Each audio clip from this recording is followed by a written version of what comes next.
Bonjour à tous, bienvenue à cette nouvelle conférence. On va parler aujourd'hui du Bouddha, de la culture bouddhique ou la religion bouddhique. Alors, c'est un mouvement populaire de nos jours sur Terre et c'est très appréciable parce que ça aide l'humanité beaucoup. Pour ceux qui cherchent une véritable raison d'être, hein, pour ceux qui se posent les grandes questions existentielles, hein, de qui nous sommes, où nous allons, de où nous venons, hein, réellement. C'est quoi le divin, c'est quoi le monde qui nous entoure, etc. Les pourquoi du pourquoi. Et ça aide beaucoup l'humanité parce que c'est accessible. Et c'est une religion simple. Donc ça va toucher beaucoup d'âmes. Et c'est merveilleux. On peut affirmer ici que c'est vraiment une des religions, on pourrait dire, les plus profitables, bien sûr à un certain niveau, pour le développement animique, spirituel. On pourrait même dire plus profitable que, par exemple, le christianisme ou les autres religions, que je ne connais pas exactement en profondeur l'histoire et les enseignements, mais en général, on peut le voir parce que le bouddhisme, en fait, est... mais premièrement, le fait d'affirmer que Dieu est en nous, que le Bouddha est en nous et que le potentiel peut être développé en nous, c'est déjà bien. Mieux que le christianisme, hein, qui ne dit pas que le Christ est en nous. Hein, le christianisme, tout est axé sur le personnage qui est venu l'enseigner il y a 2000 ans. En oubliant que les potentiels Christ sont en nous et peuvent être développés. Et donc c'est grave. Hein?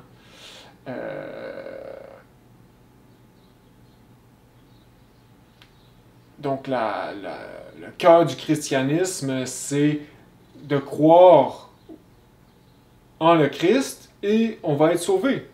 Donc ici, on voit que c'est vraiment basé sur la peur.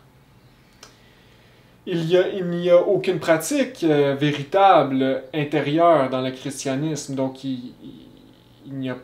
la méditation n'existait pas, la pratique de la méditation. Et c'est grave. Et etc. et beaucoup d'autres choses. Hein.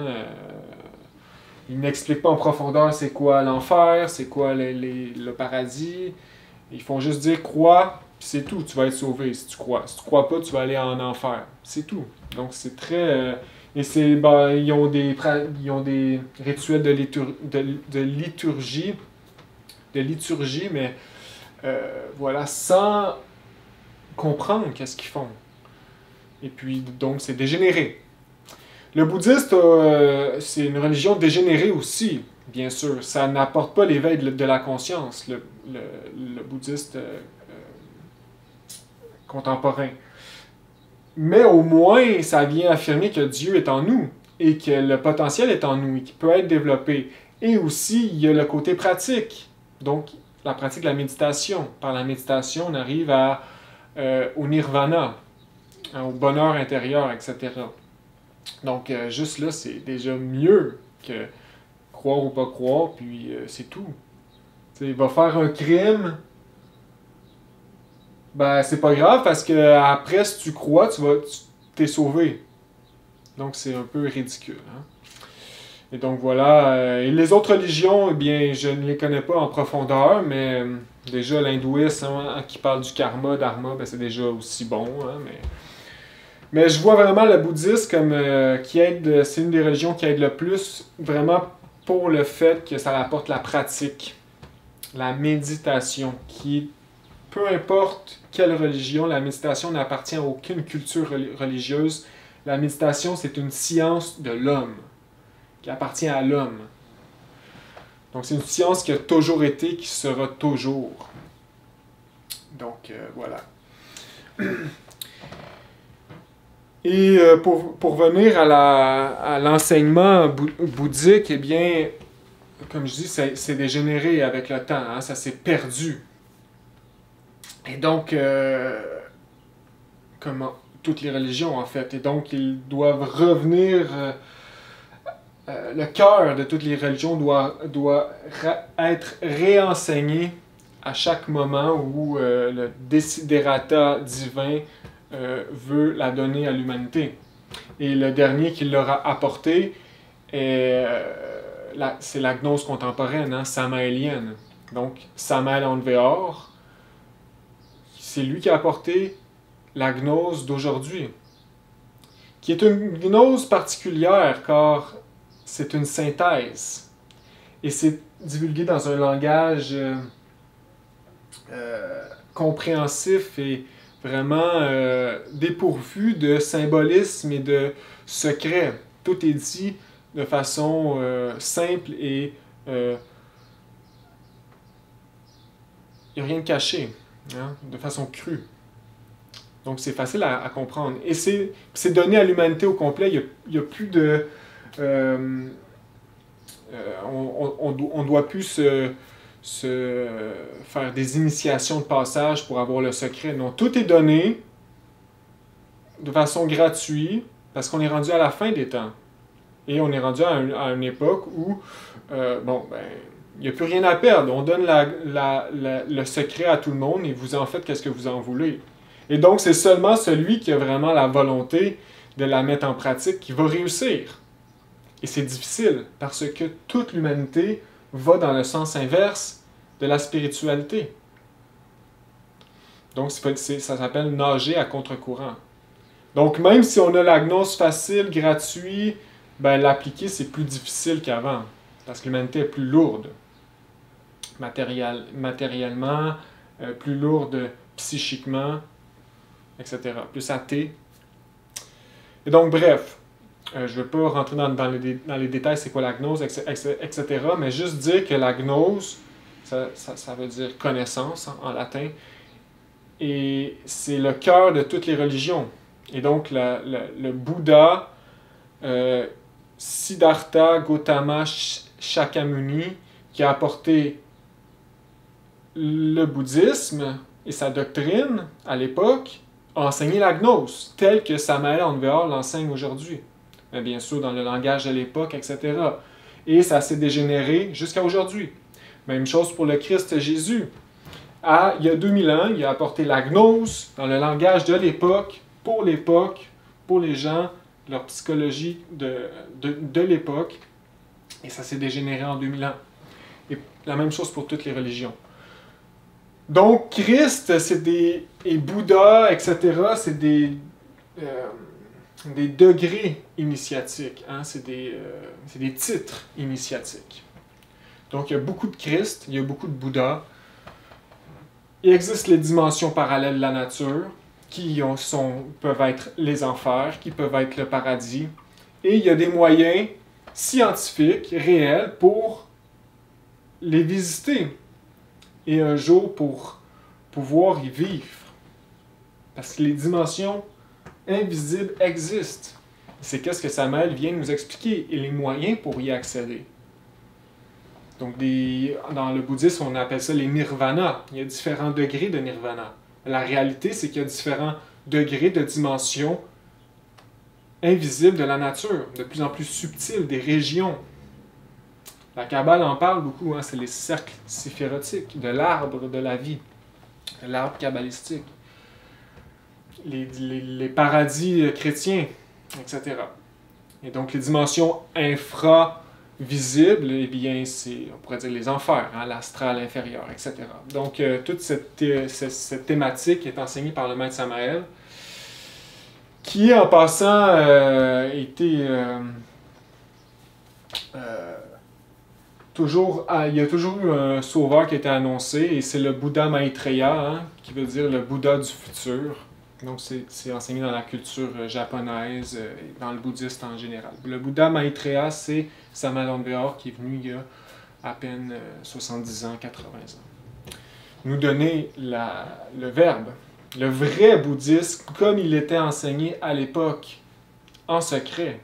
Parce que la gnose a toujours été secrète, à part aujourd'hui.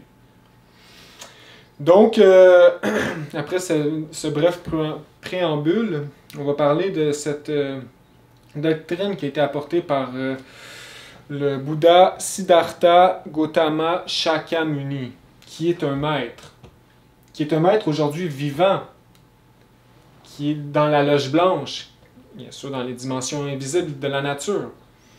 Donc, qui est un maître dans la loge blanche, dans le collège blanc. On dit souvent, c'est une pierre de plus dans la muraille de la loge blanche, hein, qui entoure l'humanité, qui guide l'humanité. Donc, ce maître s'est auto-réalisé, c'est ça, il y a environ 2500 ans. Donc, la gnose, et c'est un avatar, car il y a eu la mission d'apporter la gnose pour racheter des âmes sur la terre. Et ça ici, c'est environ il y a 2500 ans que le bouddhisme a été apporté, que ce maître, cet homme, qui était comme nous tous et qui s'est auto-réalisé, qui a eu la mission de donner la gnose, cet événement a eu lieu il y a 2500 ans. Et comme répercussion, ben, c'est qu'est-ce que nous avons aujourd'hui du bouddhisme. Et donc, on va voir dans cette conférence tout le symbolisme derrière, en fait, le vrai symbolisme. Donc, grâce à la gnose samaélienne, on va refaire sortir les vrais symboles du bouddhisme. Et ça va être intéressant. Donc, aujourd'hui, hein, le bouddhisme en général se sépare ça fait partie de la dégénération, se sépare en 3 écoles. Donc, il y a le Iya, les 3 écoles principales du bouddhisme, le Hinayana, le Mahayana et le Vajrayana. Et il y a d'autres noms aussi qu'on peut les nommer, comme on peut le nommer aussi Tantrayana ou Mantrayana. Ici, on peut le nommer Utteravada, etc. Donc, en général, c'est véhicule inférieur, véhicule supérieur et véhicule de diamant, mais ça ne veut pas dire grand-chose sur ça. Et de ces écoles-là, eh bien, aujourd'hui, il y en a des centaines. Hein, des écoles bouddhistes, il y en a des centaines différents. Ils ont toutes plus ou moins la même doctrine, des fois plus changée que d'autres. Mais en général, ces 3 écoles-là, c'est semblable. Hein. Et par semblable, on dit qu'il y a les 4 chemins, les 4 vérités, les 4 nobles vérités et les 8 nobles chemins, etc., qu'on va voir dans cette vidéo. Donc, qui est vraiment la base de l'enseignement.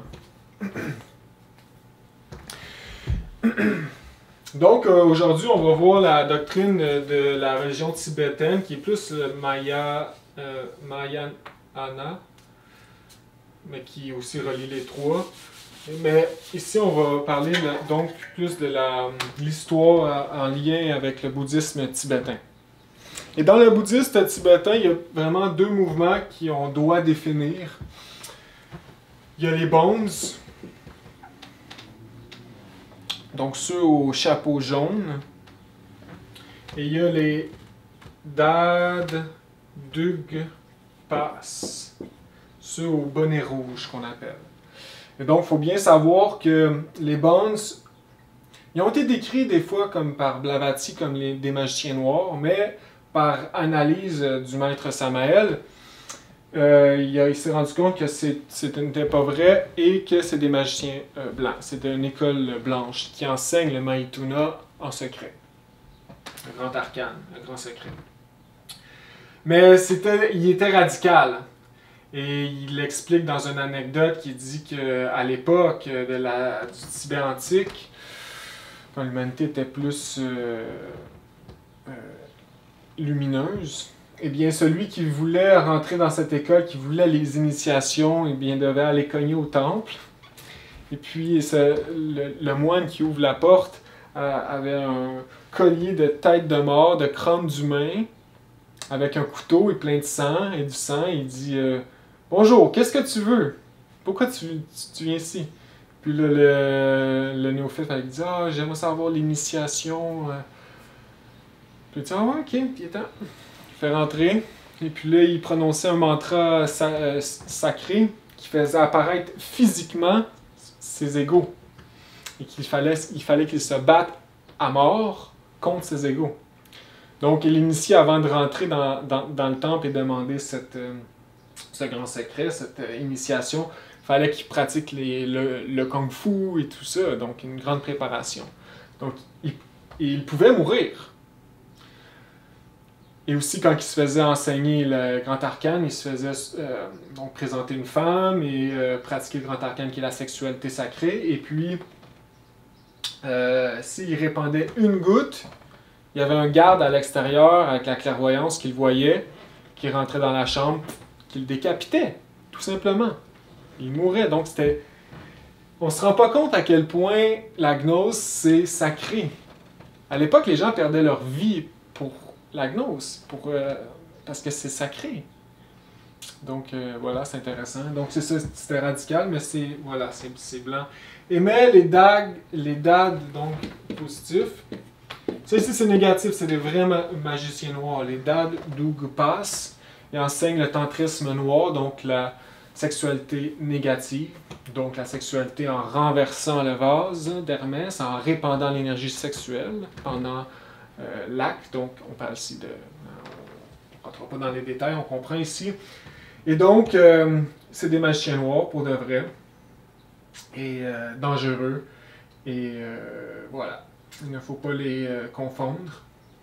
Ils sont encore aujourd'hui dans les régions, par exemple, du Bhoutan et Inde, Tibet. Donc, bref. Voilà. Donc, il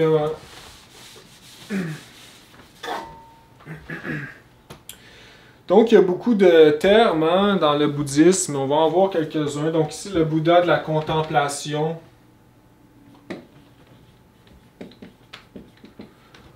Ben, ici, ça vient ici parler de l'être. On parle de l'être. Parce qu'il y a plusieurs termes qu'on doit ici apprendre. Bouddha de la manifestation. Manifester, ben c'est l'âme humaine, hein, qui est terre. L'âme humaine. On parle aussi Adi Bouddha. Ici, c'est Keter, hein, c'est le plus haut des Bouddhas.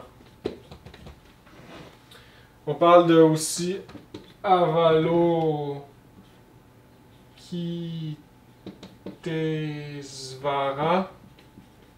Ici, c'est le Christ. On représente ce Bouddha ici souvent avec 1000 mains en arrière de lui. Et ça vient montrer ici que, en fait, le Christ, ce n'est pas une personne, mais c'est une force qui peut être incarné. Nous tous, nous avons la possibilité de l'incarner si nous travaillons et nous accumulons les mérites. Et avec la technique, hein, bien sûr, enseignée par la gnose. Donc ici, c'est intéressant, les 1000 bras, car les maîtres sont plusieurs. Quand on dit Dieu, eh bien, ça veut dire les dieux, hein? Elohim, comme les Kabbales disent, les Elohim. Donc, ça veut dire les dieux et déesses. Donc, ça veut dire les maîtres, les Christ, qui vivent dans les mondes supérieurs et qui peuvent vivre qui vivent aussi avec nous. Hein? Donc, ici, c'est le Christ. Un autre terme intéressant, c'est la Bouddhata. On doit apprendre. Bouddhata. Ça ici, c'est l'essence. Donc, c'est notre potentiel animique de développement, qui est aujourd'hui dans l'être humain très petit. Donc, nous n'avons pas d'âme, mais nous avons un potentiel d'âme. C'est pourquoi il nous faut travailler pour développer ce potentiel multiplié. Travailler dans les 3 facteurs. Donc, la transmutation. Donc, nous sommes comme un peu une graine qui doit se développer. Cette graine, c'est l'essence. Donc voilà, hein, dans le christianisme, on le dit aussi. Hein, le maître il dit, vous obtiendrez votre âme avec de la patience.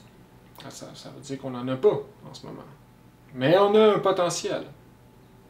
Puis si on ne travaille pas l'âme, si on n'a pas d'aspiration divine, bien on va juste rouler dans la roue du samsara et on va se perdre.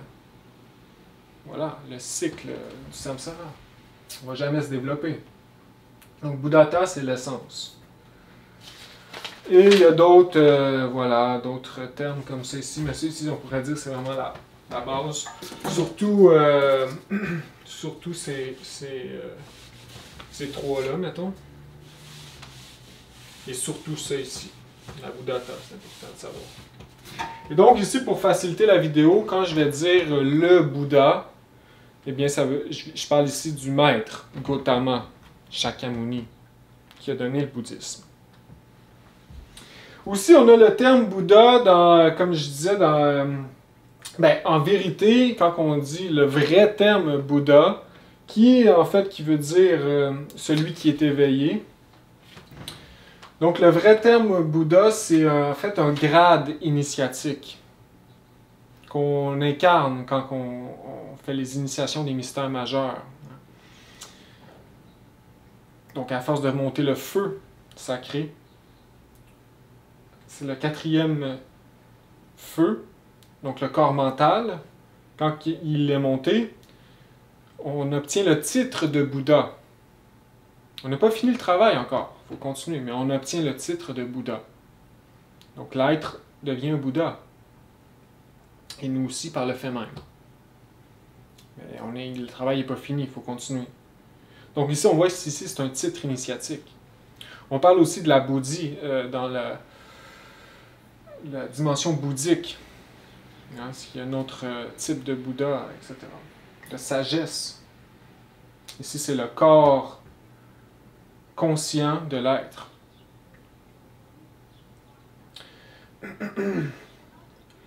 Et voilà. Donc, en vérité, Bouddha et Christ aussi. Christ, quand on dit que quelqu'un est Christ, c'est un Christ, c'est un degré initiatique. Ici, plus haut que le degré Bouddha.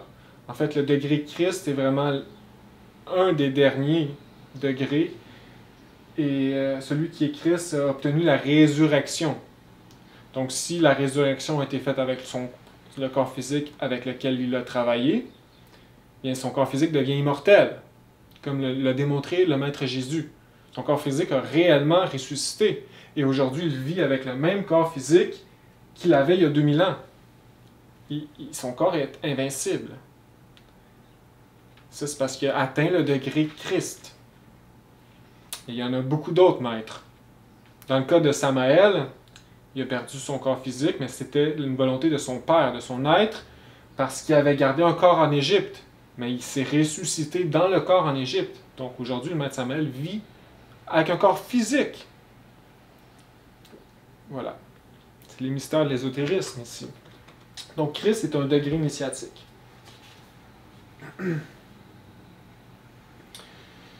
Donc voilà, quand que je veux dire le Bouddha, ben on se comprend qu'on parle du maître Shakyamuni. Donc le maître Samaël dit vraiment que le bouddhisme est une religion exceptionnelle, vraiment, et qu'il dit ici, le maître Samaël, incontestablement, les deux plus grands leaders de tous les temps est Bouddha et Jésus-Christ. Donc c'est intéressant, c'est ici. Donc la gnose vient affirmer que Bouddha et Jésus-Christ se complètent. Justement, le maître Samaël il enseigne, je pense, à des étudiants bouddhisme japonais, et puis le maître, il dit, et puis là, il vient enseigner la doctrine du Christ. Et puis le maître, il dit, il est comme scandalé, il dit, pourquoi tu viens parler du Christ ici? C'est un temple bouddhiste. Et puis il dit, eh bien, le Bouddha et le Christ se complètent. Puis le maître le regarde et dit, c'est vrai qu'ils se complètent. Donc, c'est intéressant, ça ici.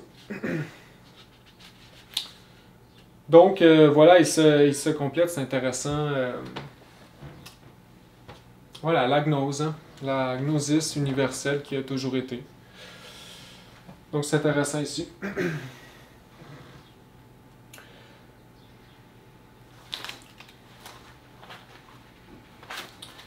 Avant de commencer, je pourrais expliquer aussi... Ah ben ça je l'ai expliqué plus tard. Donc ici, la religion bouddhisme, ça vient parler un peu d'une histoire un peu fantaisie, initiatique du Bouddha, qui est séparée en 12 étapes.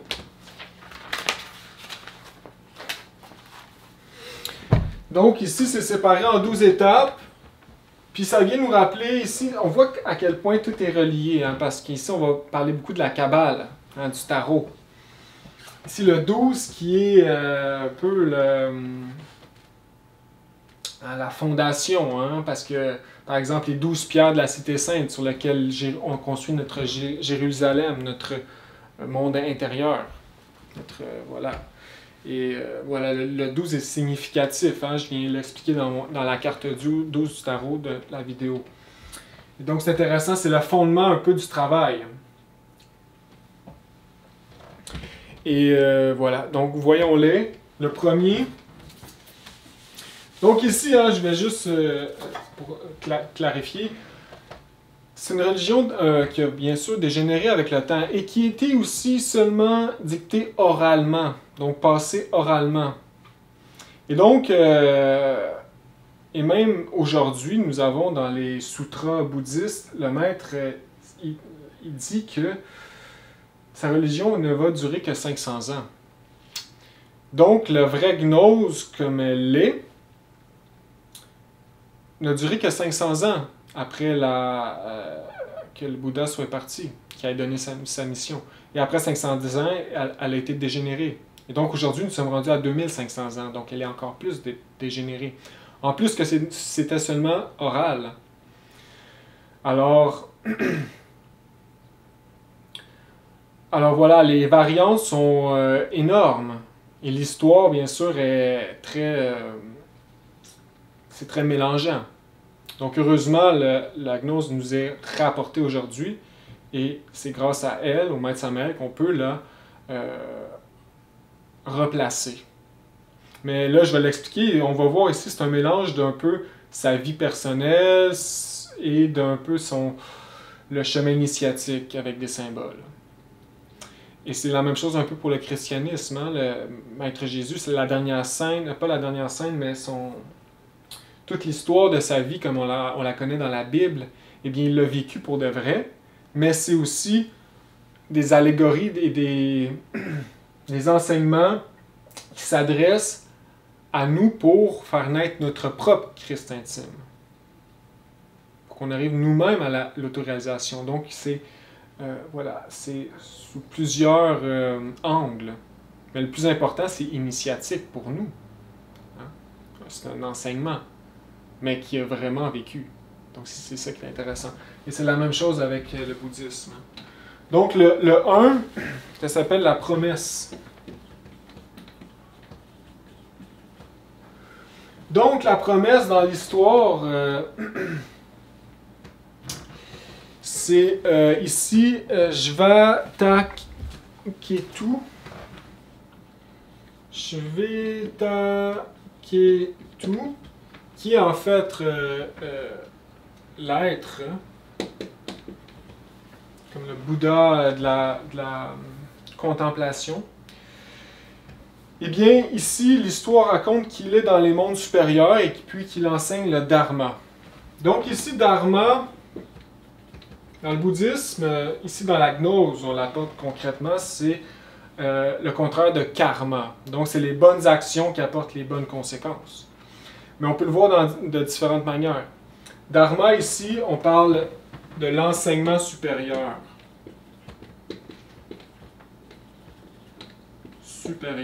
Et donc la gnose.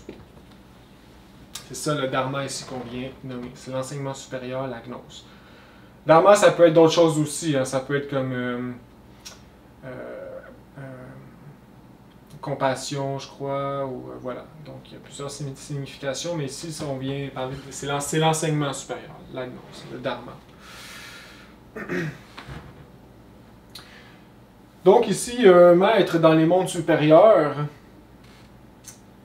de ce nom ici, qui est en fait l'être, notre être, qui enseigne le dharma dans les mondes supérieurs, et puis il enseigne très bien, au point où les dieux qui l'entourent l'encouragent d'aller enseigner à l'humanité. Car l'humanité est dans un état souffrante. Et il dit pourquoi qu'elle est dans un état souffrante? À cause des 6 dialecticiens, des 6 suiveurs et des 6 méditateurs. Donc c'est intéressant, déjà là ici on a des symboles similaires à toutes les cultures, le 666 qui est le nombre de la bête, le 18, 6 plus 6 plus 6, l'indécision, etc. Donc ici c'est quand même un enseignement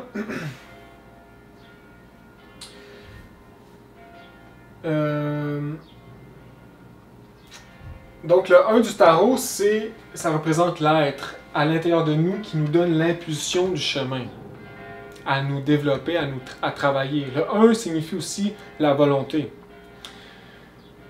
On voit ici le mage qui travaille avec la table, avec les 4 éléments de la nature, avec le monde physique, à l'intérieur de nous. Donc ici, ça représente en fait l'être qui descend sur Terre afin de nous racheter, afin de nous aider. Et c'est nous qui doit mettre la volonté pour combattre la bête, le 666. Et aider l'humanité, parce que le chemin, dans le chemin, il y a les 3 facteurs, et le 3e qui est le sacrifice pour l'humanité. Donc c'est assez symbolique ici. Donc l'être descend sur Terre pour s'incarner dans son âme humaine, dans Bouddha, Gautama, Shakyamuni. Et pourquoi? Parce que les dieux disent que l'humanité est dans le 666. Ici, les 6 dialectes, 6 suiveurs et 6 méditateurs, en fait, c'est comme dans la Bible, ici, les scribes. Donc ici, c'est l'intellect, le surintellectualisme d'aujourd'hui qui est antéchrist. Intellect. Et ici, c'est les scribes. Ça représente les scribes dans le christianisme. Les 6 suiveurs. Ben, les suiveurs, ici on voit par suiveurs, on voit des croyants, des fanatiques, des pharisiens en fait. Donc ici c'est les saints stupides, hein, ceux qui font du mal, hein, ceux qui se pensent supérieurs aux autres, par leur sainteté, leur fausse piété. Donc ici on parle ici des pharisiens. Dans le christianisme, donc les fanatiques, etc. Et les 6 méditateurs, eh bien ici on parle des anciens. Donc ceux, les bonnes personnes de famille, tout, mais qui se consacrent seulement à la famille, au travail, et puis la vie spirituelle, aider les autres, ça les appelle pas. Donc c'est ceux qui roulent dans l'espèce de boulot, métro, dodo, en se foutant de tout. Ils ont plein de préjugés. Donc les bons maisons de maîtres de famille, de maison, etc. Aussi les fanatiques, hein, des espèces de fanatiques. Donc c'est intéressant ici. On va lire le Maître Samael, qu'est-ce qu'il nous parle dans la Grande Rébellion à propos du symbolisme chrétien des 3 ici types de personnes. Donc il existe aussi les 3 traîtres, hein, Judas, Caïphe, Pilate et Caïphe, mais ici c'est pas ça ici. Ici c'est d'autres choses, c'est les 3, ici Donc il dit ici, hein, on va lire. Le Christ secret est le Seigneur de la grande rébellion, rejeté par les prêtres, par les anciens et par les scribes du temple. Les prêtres le haïssent. C'est les prêtres et non le pharisien. Ouais, c'est ça. Pharisien, c'est comme les prêtres. Donc les prêtres le haïssent, c'est-à-dire qu'ils ne le comprennent pas. Ils veulent que le Seigneur de perfection vive exclusivement dans le temps, conformément à leur dogme inébranlable. Un peu comme aujourd'hui, hein. Le christianisme, les catholiques veulent... ils ne comprennent pas. Hein? Ils vivent dans le temps. Ils sont pris dans le temps. Ensuite, les anciens, c'est-à-dire les habitants de la terre, les bons maîtres de maison, les gens sensés, les gens d'expérience, abhorrent le Logos, le Christ rouge, le Christ de la grande rébellion, parce que celui-ci échappe au monde de leurs habitudes et coutumes surénées, réactionnaires et pétrifiés dans le lourd passé. Donc c'est ceux qui sont pris dans les habitudes et comme il dit, les coutumes. Donc c'est ça, c'est rebelles ceux qui acquièrent à la gnosis, ceux qui aiment le maître Samael, c'est des rebelles. Ils voient le monde différemment. Il n'y a pas de doute là-dessus, le Christ est rebelle. À l'époque du maître Jésus, sa doctrine était complètement révolutionnaire. Et il n'y a personne qui le comprenait. Seulement une petite minorité. Et aujourd'hui, tout le monde le suit fanatiquement. Et c'est le contraire, c'est rendu le maître Samael qu'il faut être complètement révolutionnaire pour le suivre. Donc ici, on voit hein, la similitude. Ensuite, les scribes. Donc les scribes du temple, les fripouilles de l'intellect, détestent le Christ intime parce qu'il est l'antithèse de l'antéchrisme, c'est-à-dire l'ennemi déclaré de toute cette pourriture de théories universitaires qui abondent tellement dans les marchés des corps et des âmes. Donc c'est très intéressant ici. Deuxième acte du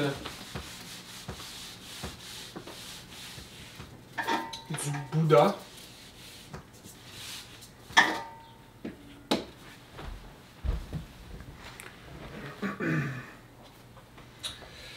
Ici, le rêve de la déesse Maya. Donc c'est intéressant, le rêve de la déesse Maya. On sait que numéro 2, c'est l'arcane 2, donc la femme. Et c'est ici la science occulte. Donc mettre en œuvre la science pour qu'il y ait une naissance en nous, une transformation véritable. Donc ici, on dit, donc le Bouddha de la contemplation, le Bouddha, notre être, notre Bouddha interne, décide de naître dans un couple royal. Donc voilà, il s'incarne en fait en nous. Donc nous sommes l'âme humaine en ce moment. Et nous avons notre propre être, notre propre Bouddha intérieur. Et si nous nous sentons appelés, c'est parce que le Bouddha travaille en nous. Il veut s'incarner en nous. Oui, ça apporte un grand travail, ça ne se fait pas du jour au lendemain, comme certains pensent. Donc ici, c'est ça que ça veut dire. Donc, il s'investit en nous. Donc ici, ça veut dire le père de Gautama, Bouddha Shakyamuni, s'investit dans son âme humaine. Et donc, il s'incarne dans une famille royale. Ici, c'est le clan Shakya. Donc, Shakyamuni, ça veut dire, c'est le nom en fait de son clan, qui est au Népal. Donc, un groupe. Et Shakya, ça veut dire le lion, et Shakyamuni, c'est le lion rugissant. Donc, c'est intéressant. Gautama, c'est son nom. Siddhartha Gautama. Siddhartha, je ne suis pas sûr, mais Gautama, c'est son nom, et Bouddha, c'est son titre. Donc ici, sa mère, Maya, comment qu'elle est fécondée, en fait, c'est intéressant. Donc Maya, on l'appelle aussi Maha Maya ou Maya Devi. Donc, qu'est-ce qui se passe? Et pendant sa retraite purificatrice du mois, elle a un rêve. Puis ce rêve, c'est... Elle voit un éléphant blanc qui entre dans son utérus et qui la féconde ainsi. Donc c'est très symbolique ici. Hein? Ici, dans sa retraite purificatrice, ça veut dire ici, on parle dans son cycle de menstruation. Ici, qui nous apporte à la réflexion parce qu'on sait que, aujourd'hui on ne sait plus, mais parce qu'on est dégénéré, mais on savait que pendant la menstruation, le couple évite d'aller dans la sexualité. Donc, c'est une espèce de... Ici, on pointe à la chasteté. Ici, un rêve, ici, c'est intéressant, hein, parce qu'on dit il faut avoir une... ça montre ici la visualisation, l'imagination, hein, créatrice qu'il nous faut avoir pour avancer sur ce chemin. Non pas une imagination mécanique, hein, il faut purifier le mental. Et donc, l'éléphant blanc ici, ça représente le Saint-Esprit, le troisième logos, qui est le sexe, qui est la troisième force, la force créatrice, symbolisée par des animaux souvent. Le catholicisme, le christianisme, c'est la colombe. Mais les autres religions ont tous leurs propres animaux. Hein. Tu peux voir ici la colombe, tu peux voir l'éléphant, le chameau. Donc, il y a d'autres animaux comme ça qui représentent le Saint-Esprit, qui rentrent dans son utérus pour la féconder. C'est intéressant. Ici, ça vient nous montrer aussi le Muladhara. Où est-ce que notre Devi Kundalini, hein, celle qui va nous sauver, c'est notre mère divine, elle est enfermée en ce moment dans le Muladhara qui est la racine. Donc le chakra Muladhara qui est entre l'utérus, qui est entre les organes sexuels et l'anus, je crois. Donc à la racine de la base de la colonne vertébrale, il y a le Muladhara. Et à l'intérieur, il y a, c'est intéressant, justement ici c'est représenté par l'hindouisme, un éléphant blanc. Donc ça montre ici le feu, hein, puis aussi le serpent enroulé 3 fois sur lui-même qui est Kundalini, qui est prêt à s'éveiller, et l'éléphant blanc qui est l'Esprit Saint. Et donc quand elle s'éveille tranquillement, le feu monte dans la colonne vertébrale pour nous illuminer tranquillement, avec le travail et le mérite. Donc c'est assez symbolique ici. Le maître Samael nous parle aussi d'une pratique à l'aide de l'imagination. Cette pratique commence par on fait les 7 voyelles, les 7 chakras pour les stimuler et ensuite on imagine le Muladhara, rentrer dans le Muladhara et c'est une espèce de... on voit des racines d'or. Et on voit dans ces racines une porte, et puis on cogne 3 fois. Et Ganesha, hein, le Saint-Esprit indien, qui est l'éléphant blanc, vient nous ouvrir. Et puis on rentre à l'intérieur du temple du Muladhara, de notre Muladhara. Et puis on se concentre en Ganesha et il nous enseigne à l'interne. Donc c'est une pratique en lien avec l'imagination et créatrice. Donc ici, on voit ici le lien avec l'éléphant blanc. Et c'est la science occulte. Donc la science occulte, c'est l'application de la gnose, en fait. C'est scientifique, la gnose. On s'éveille pour de vrai. Ce n'est pas des fantaisies. C'est scientifique. On a accès... ça donne accès au monde supérieur. C'est les clés des portes des mondes supérieurs, où est-ce qu'il y a des dévas qui habitent, des séraphins, des hiérarques, des archanges, etc. Gabriel, Raphaël, etc. Donc c'est merveilleux, c'est grandiose. 3 vient ici la naissance du Bouddha. Donc, comment que ça se passe ici dans l'histoire, c'est... Donc Maya décide d'aller marcher dans le jardin Lumbini et prend un parchemin. Donc on peut voir ici un peu l'enseignement par le parchemin. Elle approche un arbre et ressent son accouchement arriver. Pour ne pas tomber, elle s'accroche à l'arbre de sa main droite et à ce moment, le Bouddha émerge de son côté droite. C'est merveilleux, c'est significatif ici encore une fois. Toucher l'arbre de la main droite, ici, ça l'apporte à l'action droite, la main droite. L'arbre ici, ben, l'arbre de la vie, qui est représenté par la colonne vertébrale à l'intérieur de nous. L'arbre kabbalistique, l'arbre séphirotique. La naissance du Christ à l'intérieur de nous se fait par l'arbre. Et il émerge de son côté droite. Donc ici, ça l'apporte vraiment l'Immaculée Conception. Donc elle est vierge avant, pendant et après l'accouchement. Donc c'est la Vierge qui enfante le Christ. Et puis, côté droite aussi, on sait que dans la Genèse, hein, Adam et Ève, donc Ève a été tirée de la côte droite de Adam. Ici, on vient symboliser en fait la séparation des sexes dans le temps, donc à l'époque de la Lémurie. Donc voilà, il y a plusieurs symboles ici. Donc l'enfant Bouddha ici naît et il fait 7 pas. Et ces 7 pas, il y a des lotus qui apparaissent. Donc c'est intéressant ici, les 7 pas, ça revient aux 7, les 7 lotus, les 7 chakras qu'il nous faut éveiller, qu'il nous faut alimenter de notre énergie christique, de notre énergie sexuelle, transmutée.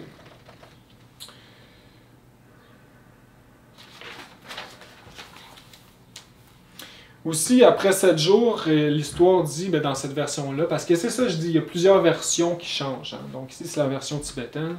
Il dit, après 7 jours, la mère meurt, malheureusement. Bien, ici, ça l'apporte au 7, au triomphe et à la mort psychologique par... le triomphe par la mort psychologique. Le 7. Ensuite vient le 4.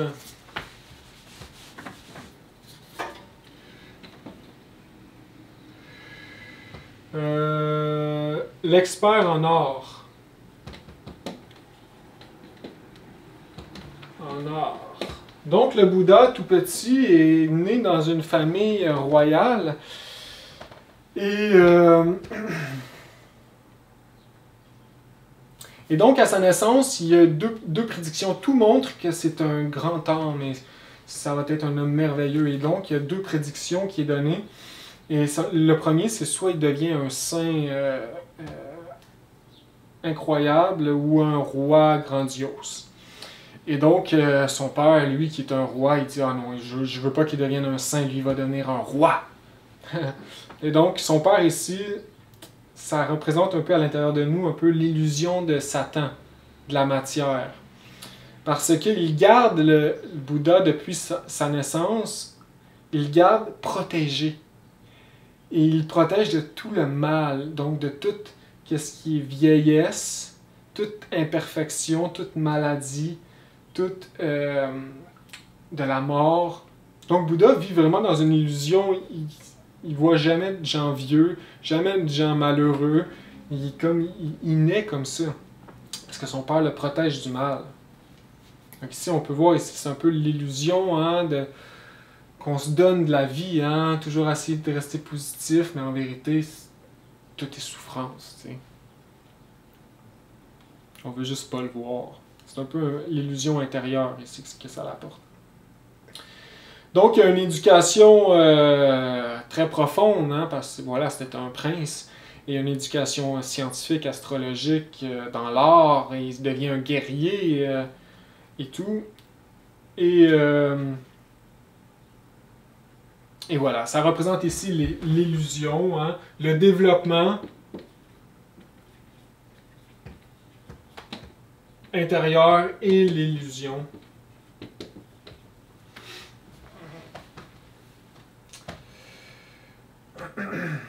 Pour éventuellement nous préparer à l'œuvre. Hein. Ici, ça l'apporte.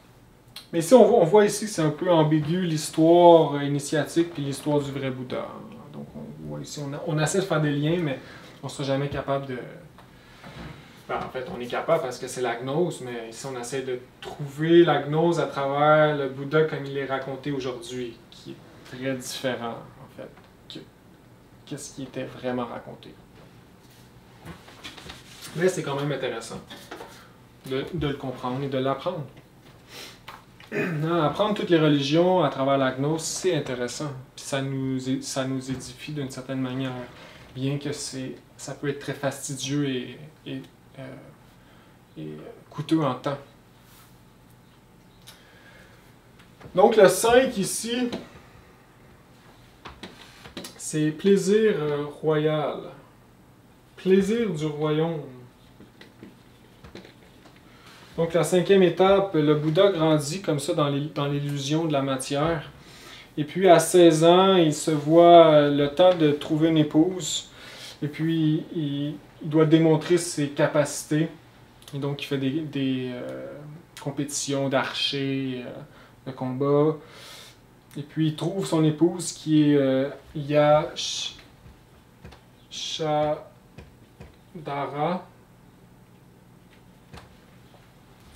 Et donc voilà. Donc ici les compétitions, les expositions de talent, ben, ça montre ici un peu comme l'archer, bien ça montre le mérite, hein, le mérite qu'on a à l'intérieur de nous pour éventuellement trouver le couple, trouver le mariage parfait, parce que l'éveil de la conscience, c'est dans la magie sexuelle, c'est dans le mariage, c'est dans la vie quotidienne.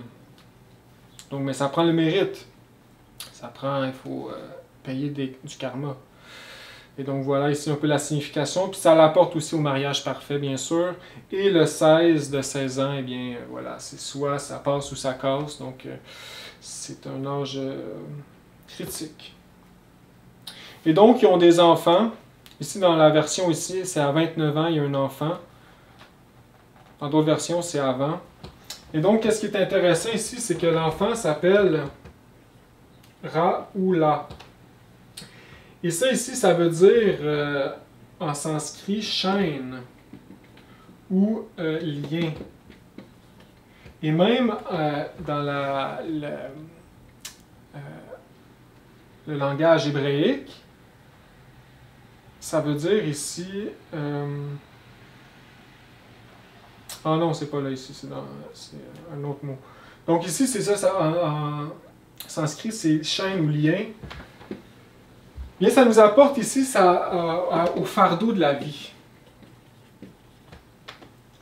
Donc au projet de la vie. Au grand projet.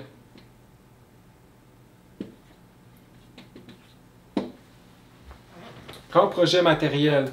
Donc, si on rêve qu'on a un enfant, eh bien, ça pourrait symboliser que il s'en vient un grand projet matériel. Eh bien, c'est un fardeau ici dans le chemin initiatique.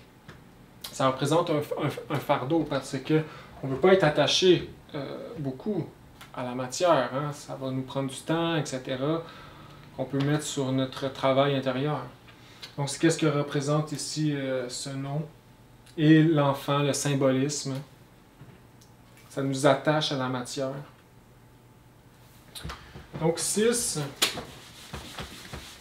Donc, voilà, 5. Hein, le 5 ici, en fait, ça représente le combat de la vie, hein, le karma qu'il nous faut payer. Et, voilà, les plaisirs éphémères et illusoires du monde physique.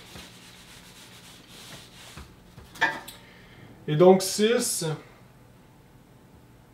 ça s'appelle les 4 rencontres. Donc c'est là ici que ça commence à être intéressant dans la vie du Bouddha. Donc c'est à 29 ans. Ici 29 c'est intéressant parce que c'est dans le tarot c'est le domestique. C'est le cercle de la vie quotidienne. Donc à 29 ans il est poussé par la curiosité.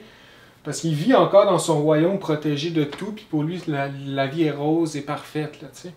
Puis là, poussé par la curiosité, il se dit, je vais aller voir le monde à l'extérieur, j'ai envie de sortir. Puis là, son père est comme, pas, ok, ah oui, ok, c'est beau, vas-y. Et puis là, qu'est-ce qu'il fait, son père, c'est que il arrange tout un horaire pour que quand il sorte, eh bien, il enlève toute la laideur du monde. Tous les gens vieux, ils les tassent pour comme faire une espèce de scène du village qu'il va rencontrer. Une scène parfaite pour le garder dans l'illusion. Ici, on voit vraiment que le Père, il représente un peu notre Satan intérieur, hein, qui veut nous garder dans l'illusion, dans l'ego, dans nos défauts, dans nos habitudes, qui nous, au bout de la ligne, fait du mal. Et qui nous empêche au développement réel de la Bouddhata, de l'essence, qui va nous apporter réellement au bonheur. Donc c'est une espèce de bonheur, un faux bonheur.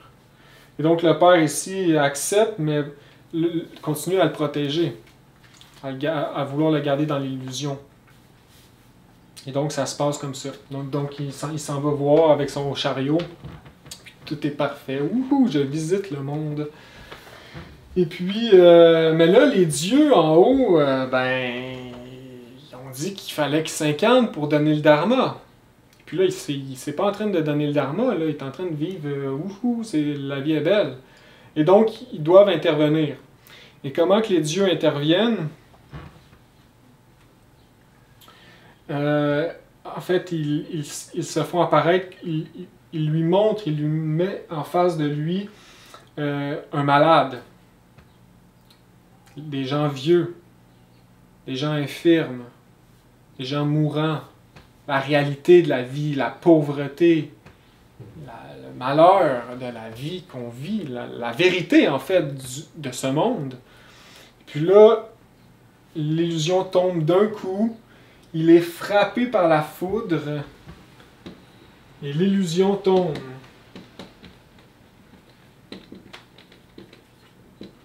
Et puis là, Bouddha se rend compte c'est quoi la vie. Puis là, il démolit, sa vie est comme remis en question de A à Z. Il peut pas croire qu'il s'est fait mentir toutes ces années-là. Tout est détruit à l'intérieur de lui. Donc, il voit la vérité. Puis là, ses yeux s'ouvrent. Et puis, c'est là qu'il commence à se poser les vraies questions existentielles de l'homme. Pourquoi je suis ici? Qui je suis? Où je m'en viens, de où je viens et de où je m'en vais? Et donc là, c'est fini les illusions. Il décide de changer. Donc ici, c'est le 6, c'est l'indécision, hein, c'est le choix. Et puis donc, il dit ici, à quoi sert la jeunesse si finalement elle est détruite par l'âge? Quel est l'avantage de la santé si elle finit toujours par la maladie? À quoi sert la sagesse dans la vie si elle ne dure pas éternellement? Vieillissement, maladie et mort se succèdent inévitablement. Donc il se rend compte que tout est illusion et qu'on va finir par mourir. Donc par être malheureux. Et donc il fait le lien que la vie c'est souffrance. Et puis il cherche un moyen de l'arrêter. Donc ici c'est vraiment la conquête du 6, hein, c'est le choix. Hein, dans le 6 du tarot, c'est l'initié, il a les deux pieds dans l'enfer, et puis là, il choisit quel côté. La prostituée, les plaisirs de la vie, les désirs, on se fout de tout, ou la mère divine, qui est la chaste, la vierge, qui représente ici le chemin initiatique, la responsabilité véritable de l'homme, s'il veut retrouver sa dignité. Donc c'est le choix, et lui, c'est un grand homme, donc tout de suite, il choisit. Moi, je trouve le moyen d'enlever cette souffrance-là à l'intérieur de moi et à l'extérieur de moi, partout. Je veux la vérité. Et puis là, c'est là qu'il choisit le chemin de la gnose, comme nous devons la choisir aujourd'hui. Nous sommes toujours mis à chaque jour devant ce choix. Est-ce qu'on prend nos bottes puis on avance? Est-ce qu'on prend nos forces puis on avance contre l'ego, contre l'ennemi, la société, etc. Et puis on se responsabilise, on fait nos travaux, ou on continue dans notre paresse et dans notre lâcheté. Et donc c'est qu'est-ce qui arrive ici? Ça représente le 6. Donc le 7, c'est la renonciation.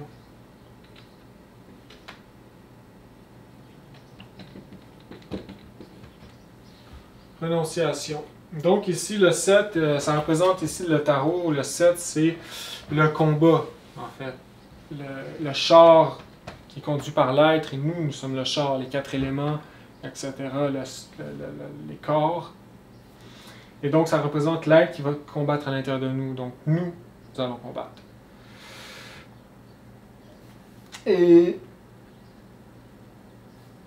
donc, il cherche le moyen d'enlever la souffrance. Et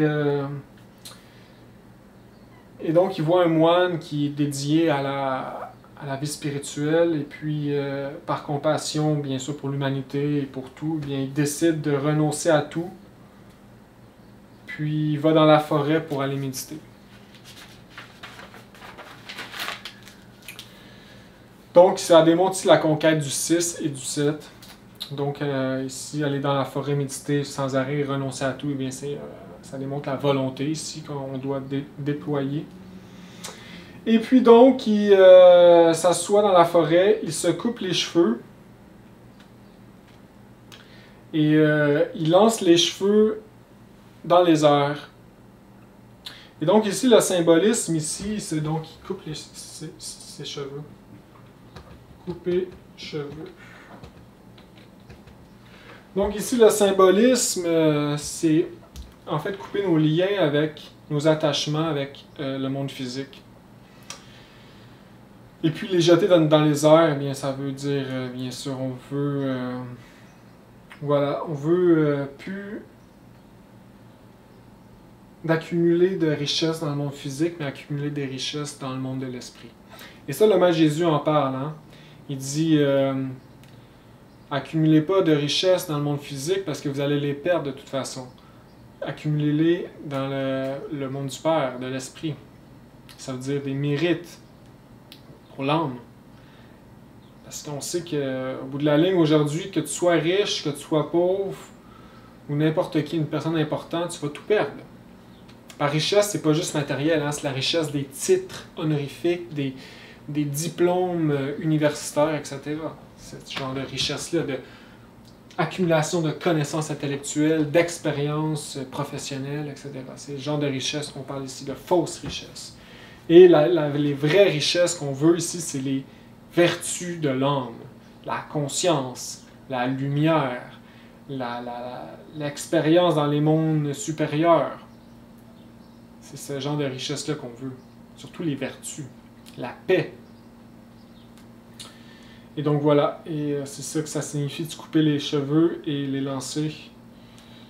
Donc le Bouddha, voilà, il commence vraiment sa guerre contre lui-même, contre le mental ici. Donc on arrive au 8, qui est l'équilibre. Donc le 8, c'est un moment important dans le bouddhisme. Donc, même Dalai Lama, il dit je ressens vraiment une grande angoisse quand je pense à cette étape que le Bouddha a vécue. L'équilibre. Donc, le 8 dans le tarot, c'est les grandes épreuves, les épreuves de Job, les difficultés, les souffrances. Donc, comment le Bouddha commence? Eh bien, ici, il tombe dans la renonciation extrême. Donc, il arrête tout, il quitte tout. Il quitte sa famille, il quitte son confort, il arrête même de manger. On dit qu'il mange juste un grain de riz par jour. Et donc, il devient tellement maigre qu'on dit qu'il est capable de toucher sa colonne à travers son ventre. Et voilà, il essaie de trouver l'illumination. Donc, c'est une renonciation totale, à l'extrême. Et donc, il médite comme ça pendant 6 ans. Il fait juste méditer. Il se rend compte qu'après 6 ans, ça ne fonctionne pas. Il y a encore, dans le mental cherche encore. Désir, il y a encore du désir caché dans le mental, qui le rend trouble. Puis il dit, bon, ben, ça ne marche pas, je sais pas quoi faire, j'ai tout essayé. Donc on voit vraiment ici, il est passé dans l'extrême, hein, le balancier d'extrême confort à extrême inconfort. Et puis là, il voit passer à cet instant, quand il réalise que ça ne marche pas, c'est pas le chemin, il voit passer dans une rivière qui passe proche, un bateau avec un musicien qui joue de la guitare. Ici, l'instrument, ça s'appelle le vina. Et puis, en voyant le Bouddha, en voyant le musicien jouer, il se rend compte, il y a une illumination, puis il se rend compte que si la corde de l'instrument de musique est trop lousse, il n'y a pas de note. Il n'y a pas de son. Puis si la corde est trop tendue, la corde brise. Donc il faut que la corde ait une tension parfaite pour que la note soit belle et c'est la note voulue. Donc ça le fait réaliser que c'est pas le chemin, il a été trop dans l'extrême.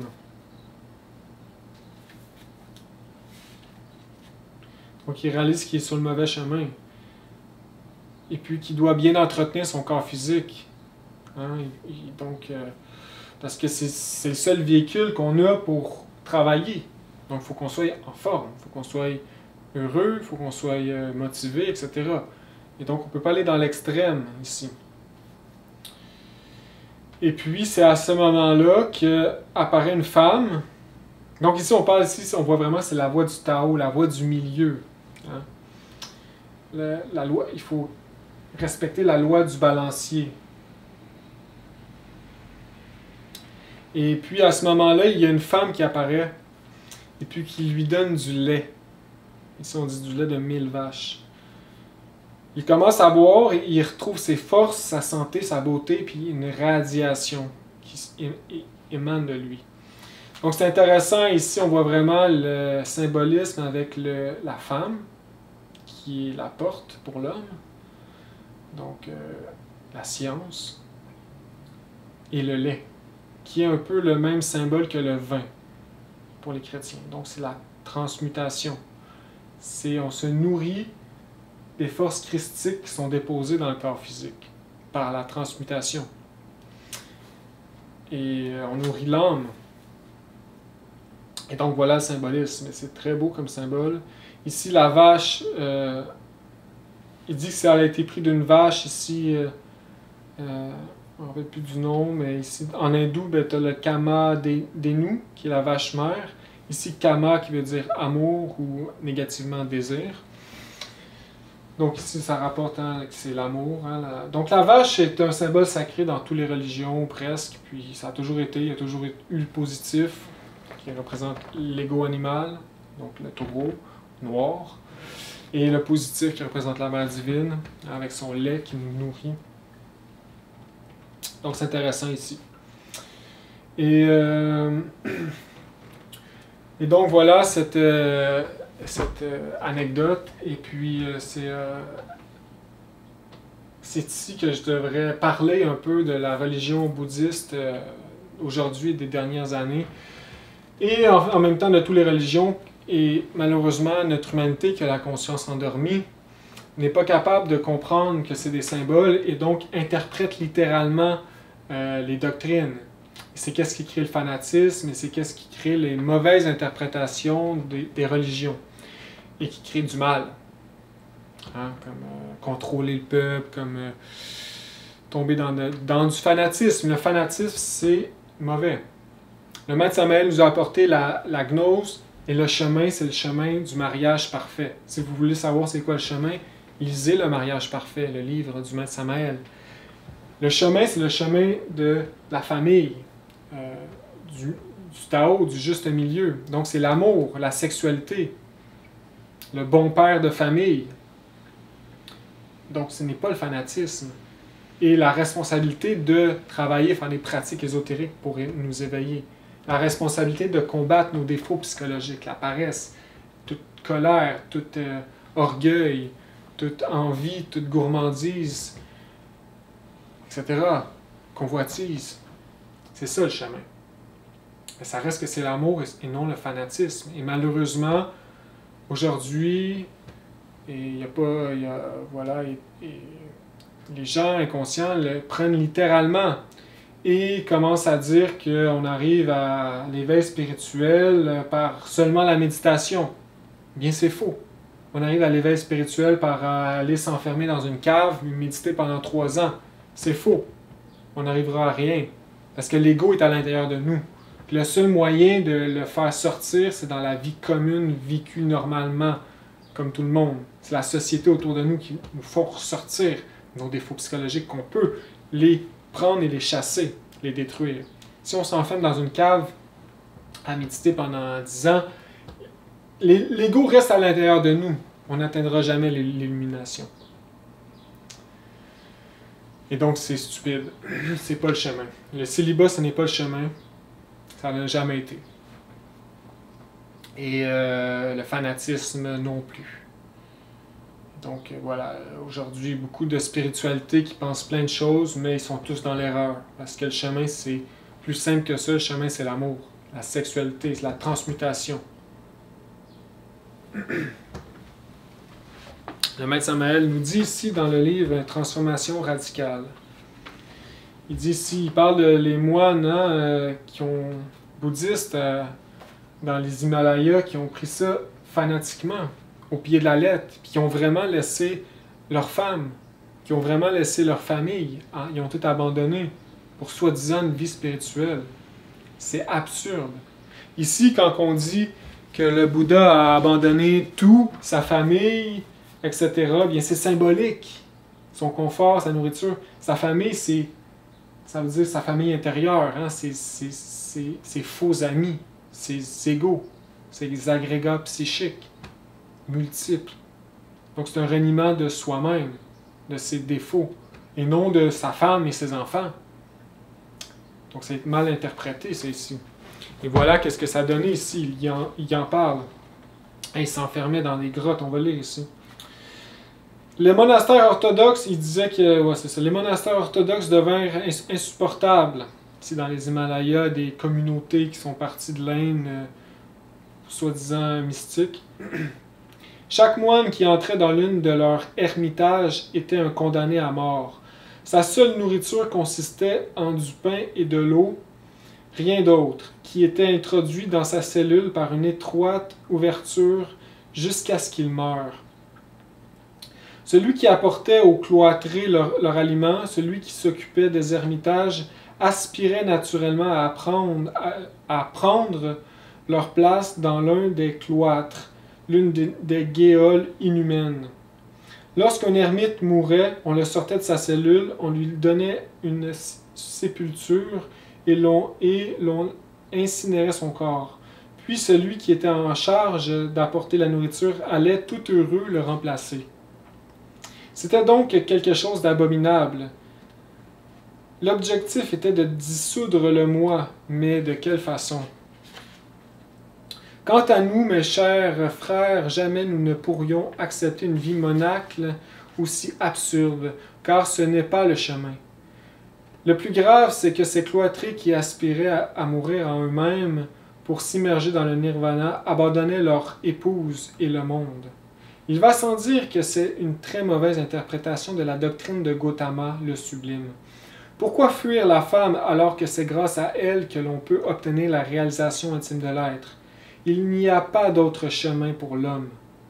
Pourquoi fuir le monde, la société, si c'est dans l'interrelation sociale, dans le contact avec l'humanité, que nos défauts affleurent en nous-mêmes?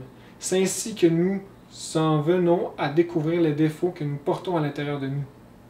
En ce qui concerne la sexualité, l'union sexuelle est le seul moyen qui permet de créer les corps existentiels supérieurs de l'être. Comme nous l'avons dit et redit maintes fois, dès lors, pourquoi fuir le sexe opposé, si la sexualité est le chemin? Celui qui fuit le sexe fuit le chemin. Dans le bouddhisme, on parle aussi des 7 corps du Bouddha, que nous avons 7 corps. C'est les corps internes que nous devons créer à l'aide de la sexualité sacrée. Corps astral, corps mental, corps éthérique, et avec ces véhicules psychiques réels, nous allons pouvoir vivre dans les mondes internes de façon authentique, de façon réelle. En ce moment, nous ne vivons pas dans les mondes internes, nous avons des corps lunaires. Et c'est pourquoi en astral, nous rêvons. Mais l'astral, c'est une dimension et nous y avons accès. Malheureusement, nous rêvons. L'importance d'éveiller la conscience. Hein? Et donc voilà, c'était affreux. Interpréter les religions de cette façon, de façon fanatique. Aujourd'hui, hein, on n'en parlera pas parce que c'est très grave. Hein? Qu'est-ce qu'on fait? On fait des guerres, on fait la politique s'en mêle, etc. L'économie. Donc voilà, 8. L'équilibre, il se rend compte que c'est l'équilibre que ça prend dans la vie. Donc on peut dire ici que le bouddhisme aujourd'hui, voilà, ce n'est pas le chemin. réel. Ceux qui suivent le bouddhisme, bien que c'est bien la méditation, ça l'aide, c'est sûr, mais jamais ça va développer l'essence. C'est très... le développement va être limité. Parce que le chemin, c'est la vie quotidienne, c'est l'amour, c'est le mariage. Donc, voilà. Donc, ceux qui font vœu de célibat, que ce soit n'importe quelle religion, eh bien, vous faites erreur. Ici, je ne dis pas qu'il faut prendre n'importe qui, là. Si la loi, si on ne trouve pas la partenaire, si le destin ne nous apporte pas la partenaire ou le partenaire, bien, on fait juste continuer à travailler, attendre, être patient, en l'espérance d'un jour la mériter ou le mériter. Mais ne jamais renoncer au mariage, à l'amour. C'est faux. Donc 9, c'est le déluge.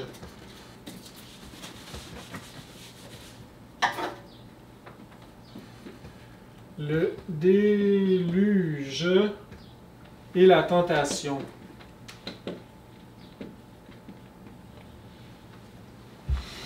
Donc, rendu ici, dans le chemin du Bouddha, donc il se rend compte de tout ça ici, puis le chemin du Tao, de l'équilibre. Puis là, il décide d'aller, il se rend à un arbre, qui est l'arbre qui s'appelle le Bodhi arbre. Et puis, dos à l'arbre, il médite pendant 49 jours. Donc, qu'est-ce que ça signifie ici? Donc, le Bodhi arbre, pendant 49 jours, il médite.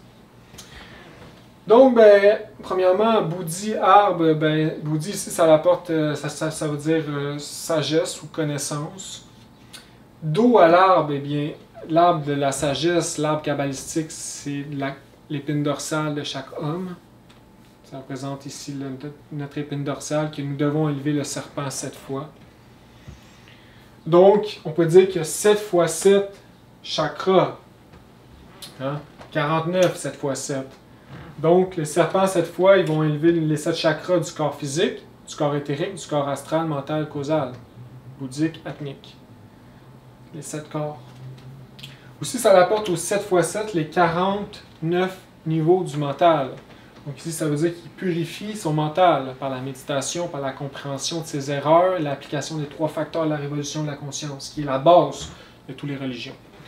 Bref, ça représente la purification du mental, le 49, les 49 niveaux.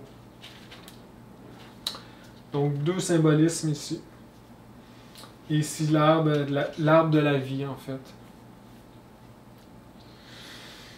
Le 9 symbolise bien sûr la forge de Cyclope, le travail dans la 9e sphère, dans la Terre, donc dans nos propres enfers, aller chercher, voler la lumière à Lucifer. C'est nous combattre nous-mêmes. Donc, il est comme ça pendant 49 jours, il médite. Et puis, pendant 4 semaines ensuite, il arrive un grand déluge. Et grande pluie, tempête. Eh bien, ça représente ici le karma qu'il nous faut payer. Hein, la pluie représente ici le karma. Déluge aussi. Déluge aussi les grandes rivières et l'eau agitée, ça représente la luxure en nous, hein, qu'il nous faut calmer les eaux en les transmutant. Et puis là, c'est là qu'arrive le déluge. Hein. C'est là qu'arrive un Makulina, qui est le nom d'un roi, on l'appelle le Naga roi.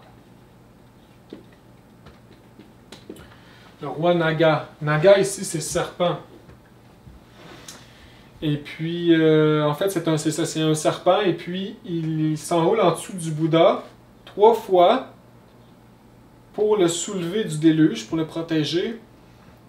Et puis, il y a 7 têtes qui sortent et qui abritent le Bouddha pour le protéger de la pluie.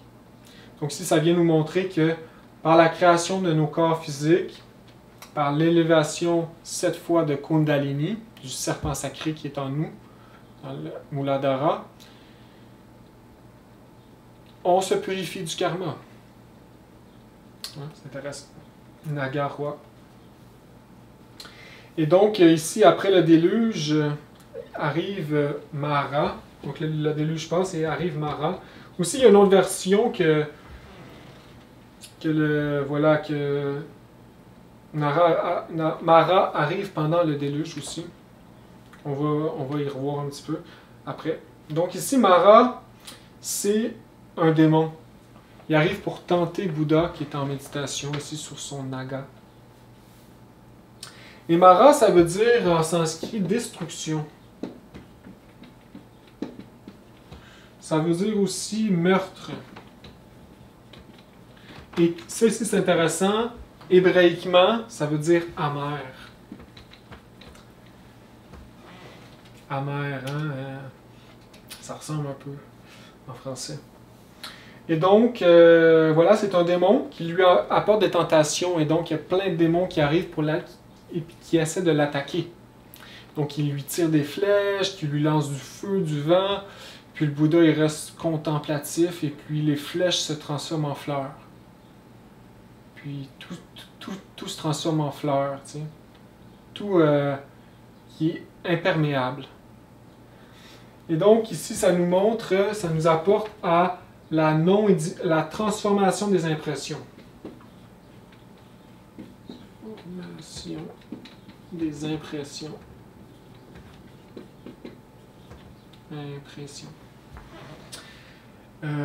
Voilà, la digestion des impressions du monde extérieur qui nous arrive. Hein, parce que l'ego à l'intérieur de nous réagit.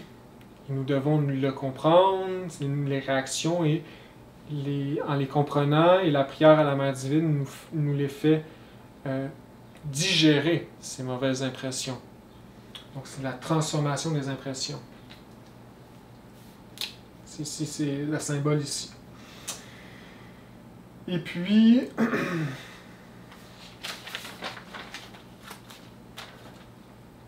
donc la compréhension aussi. Donc à la fin, il voit qu'il n'y a rien qui marche, et puis il lui envoie ses 3 filles, genre des filles superbes, pour le tenter. Le Bouddha reste ferme et il triomphe. Donc les 3 filles ici, ça représente les 3 traîtres. Donc ici, les 3 cerveaux que l'ego utilise pour nous manipuler. Donc le instinctif moteur sexuel, le émotionnel et l'intellectuel, le mental.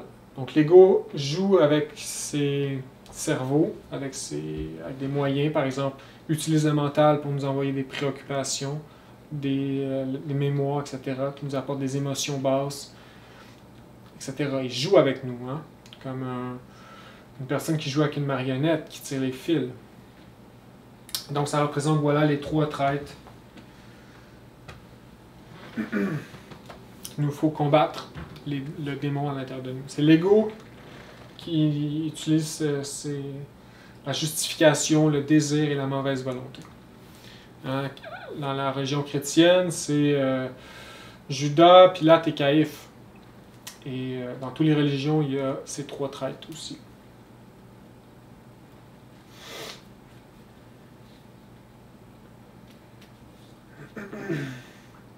Et donc, dans une autre histoire ici, et donc c'est ça, Mara voit tout ça qui triomphe, et puis là il dit « Comment oses-tu me défier ?» Et puis le Bouddha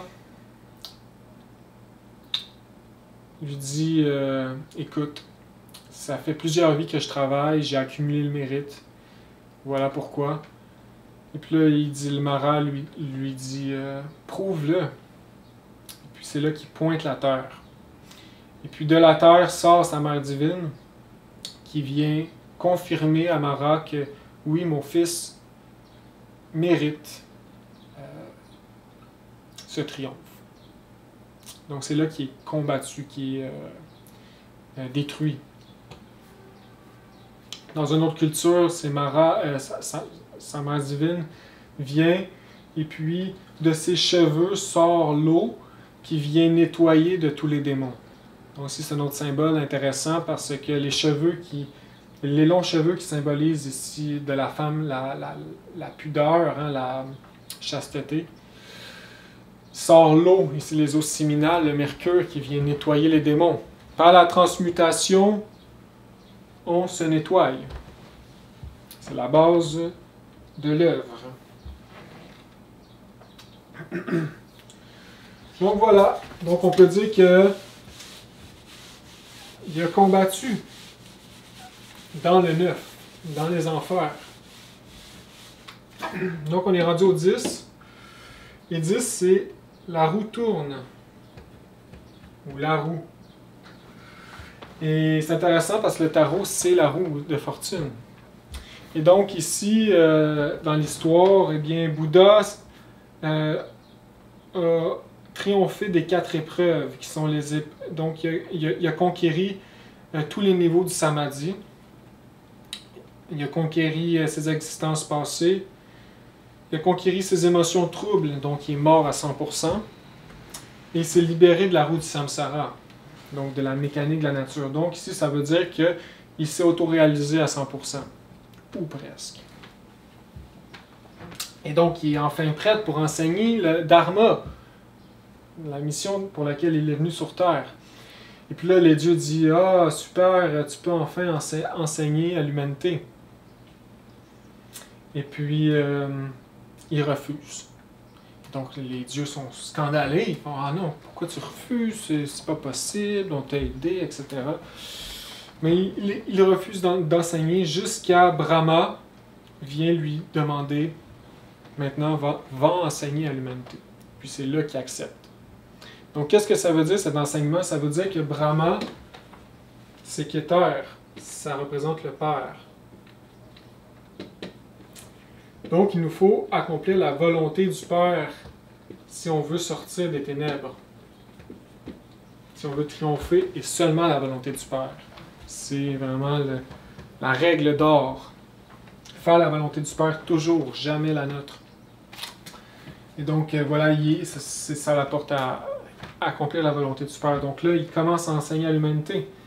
Puis c'est là qu'il rencontre ses 5 premiers disciples. Et puis c'est là, dans le 10, qui est en fait tout l'enseignement du bouddhisme que l'on connaît aujourd'hui. Que les gens pratiquent aujourd'hui. Donc, dans cet enseignement, ben, la base, c'est... donc ici, c'est intéressant, le 10, la roue de fortune, hein, qui représente ici le retour, la bonne chance. Donc ici, c'est un peu le retour de l'avatar, hein, pour racheter une partie des âmes de l'humanité. Donc c'est intéressant ici, le 10, au niveau kabbalistique. Donc ici, on va parler vraiment de l'enseignement de base du bouddhisme. Donc, il y a 8 chemins et 4 vérités. On va commencer ici par les 4 nobles vérités. Dukkha. En fait, ça ressemble aux 3 sauts du Dharma, en fait. Dukkha. Et ici, c'est souffrance. Donc ici, ça serait un peu voir l'ego, hein, en nous, voir le monde comme il est vraiment. Donc arrêter, sortir de l'illusion, en fait. Donc ici, dans le bouddhisme, on dit la naissance est souffrance, la vieillesse est souffrance, la maladie est souffrance, la mort est souffrance, l'union avec ce qui nous déplaît est souffrance, la séparation de ce qui nous plaît est souffrance, ne pas obtenir ce que l'on désire est souffrance. Donc en résumé, tout est souffrance, la vie est souffrance. Et quand on y pense, gnostiquement parlant, c'est intéressant parce qu'on sait que le monde physique est gouverné par des lois. Et donc, plus que l'âme est gouvernée par des lois, plus qu'il y a de souffrance. C'est comme ça que ça marche. Donc on parle de 48 lois du monde physique, 24 lois du monde astral, 12 lois du monde mental, etc. Donc moins il y a de lois, plus il y a une félicité pour l'âme de vivre. Donc, sans ego, sans rien, de façon dans un paradis, il y a quand même une souffrance de vivre. Hein, parce que l'homme est soumis au corps physique, est soumis aux lois du corps physique, et etc. Donc, à tous les niveaux, il y a souffrance. Bien sûr, aujourd'hui, c'est une souffrance très aiguë, parce que c'est l'ego, nous avons l'ego en plus, il nous rajoute d'autres lois et d'autres contraintes. Mais dans un niveau vraiment plus objectif, eh bien, on regarde même dans les règnes de la nature, hein, les animaux sont soumis à des lois. Les animaux vivent en tant qu'animaux, bien que c'est moins souffrant que l'être humain aujourd'hui, bien c'est quand même souffrant parce qu'il y a quand même tout le temps le combat de la survie, hein, le combat de la reproduction, la sélection naturelle, et même un arbre doit combattre pour vivre, hein, on comprend. Donc voilà, ça résume ça ici. Donc premièrement, se réaliser, c'est ici. Ensuite, 2, c'est réaliser la cause de la souffrance.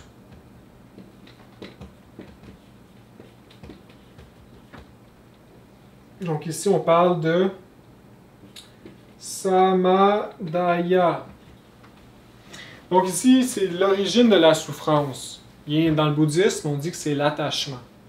Donc l'attachement, que ce soit matériel, émotionnel, mental, etc. Donc ici, ça vient un peu pointer le désir, le désir astral qui vient un peu polluer notre mental, etc. C'est les égos. Chaque égo a son désir. Et nous avons des milliers d'égos à l'intérieur de notre psychisme qui vit à notre place. Donc l'attachement, voilà, le désir, etc. Donc il ne faut pas nier ça ici. Il faut juste l'éliminer comme la gnose nous l'enseigne, de la façon que le maître Samael nous a enseigné. Donc ici, le seul caché, c'est comment que l'humanité réagit. Un homme qui n'a pas d'aspiration spirituelle va essayer de cacher.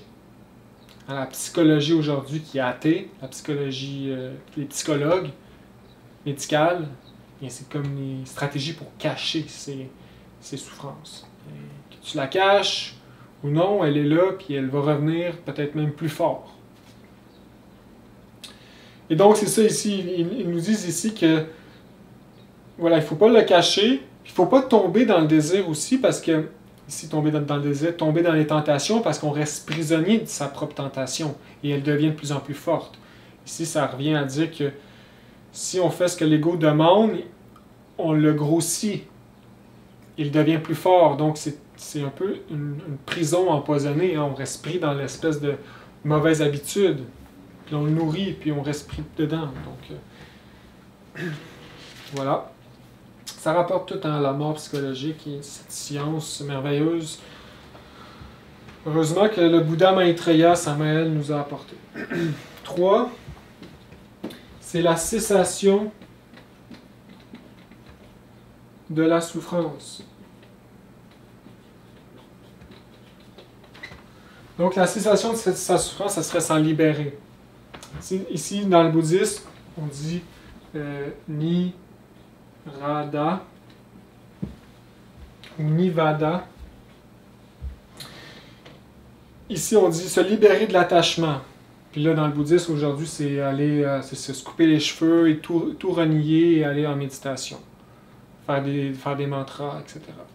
Bien sûr, ils n'ont pas la connaissance, malheureusement, de l'original, hein, du chemin. Mais voilà, donc ça serait ça, un peu se renier soi-même, comme les chrétiens, comme le Maître Jésus nous a enseigné. Se renier soi-même, de façon intelligente et consciente.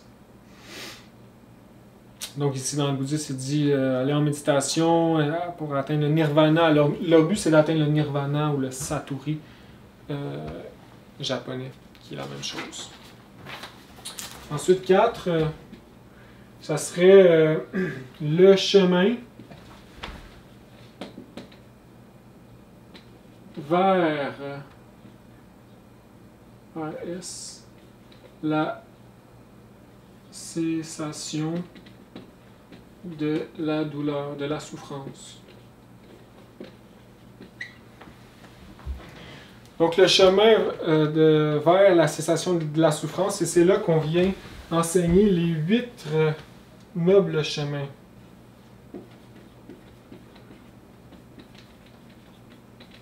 Puis ça ici, c'est un autre enseignement.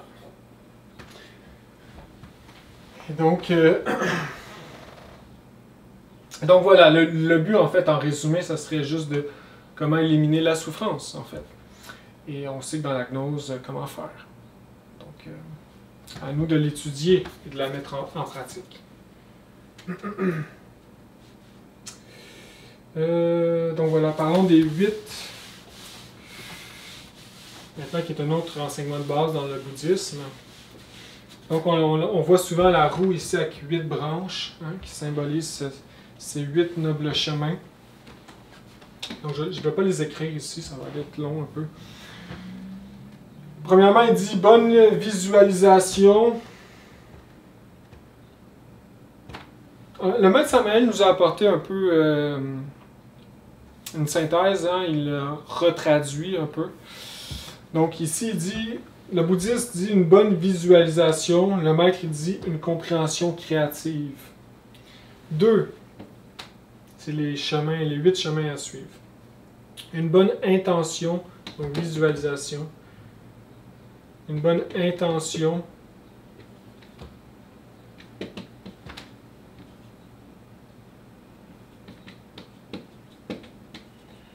Donc, compréhension créatrice, tu mets ça mal. Une bonne intention, il dit une bonne intention, une bonne motivation. 3, bien parler. Ben, le maître Samael aussi dit bien parler, la même chose. 4, une bonne action. Le maître Samael, il dit ici, il vient nous dire un sacrifice absolu.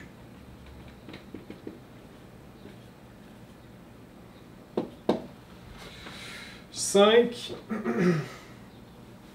une bonne vocation. Le maître Samael dit comportement droite. 6, un bon effort. Le maître Samael dit une chasteté parfaite. Une chasteté absolue. 7, une bonne attention ou une bonne concentration, une bonne conscience.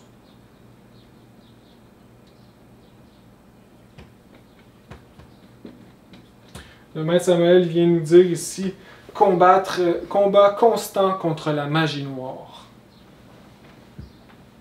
7, le triomphe. Et 8, une bonne présence. Le maître Samael, ou une concentration. Oui, c'est ça. Ça ici, c'est une bonne attention ou une bonne conscience. Ici, une bonne présence ou une bonne concentration. Le maître Samael, il nous dit à 8, patience suprême dans toutes les épreuves et souffrances. On pourrait dire souffrance volontaire et consciente. Donc voilà les 8 chemins, les 8 enseignements du bouddhisme contemporain.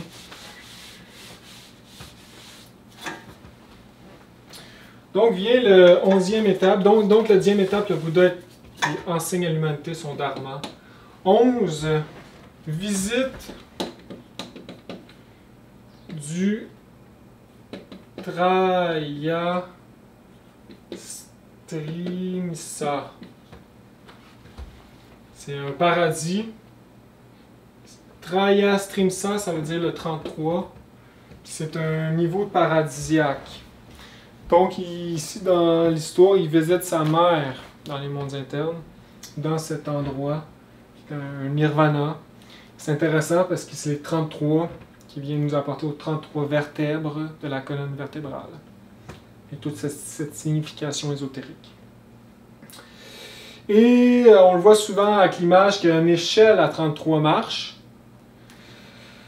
Et le 3 vient, les gens, bien sûr, il s'en va au paradis comme ça, et les gens le supplient de revenir l'enseigner. Et quand il accepte et redescend, il utilise toujours 3 marches à la fois, qui qui représente le 3. Donc, voilà ici le 11. Un peu le retour au paradis. Et c'est intéressant, la carte du tarot 11, hein, on voit la mer qui ferme la bouche du lion. Et on sait que Shakyamuni, Shakya, c'est le lion. Donc c'est intéressant. Et 12, eh bien, c'est la fin. Passage au Paranirvana, qui est le dernier des nirvanas le plus élevé. Donc ça symbolise ici l'accomplissement de l'œuvre.